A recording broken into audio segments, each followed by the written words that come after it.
Hello everyone! Share ko lang tong bagong na-discover kong BFF sa paglilinis ng bahay. Ang water spray mop. Nakita nyo naman mahaba siya. Kaya madali nang maabot ang mga ilalim, mabilis malinisan, and nagro-rotate yung ulo niya to clean yung mga corners po. And madaling tanggalin yung claws or yung basahan. Madaling labhan after yung mag-mop. And napakadikit niya kahit na mag-mop kayo ng madiin sa floor, hindi yan matatanggal, promise po. And nakita nyo naman yung maliit na butas na yan, dyan po lumalabas yung pag nag-spray kayo, yung panglinis na gagamitin nyo.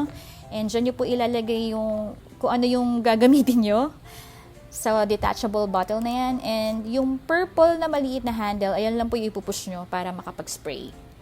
And napakagaan niya, hindi siya masakit sa kamay. Hindi kagaya noon, mabilis mangalay yung kamay natin dahil mabibigat yung mga mop. Ito magaan.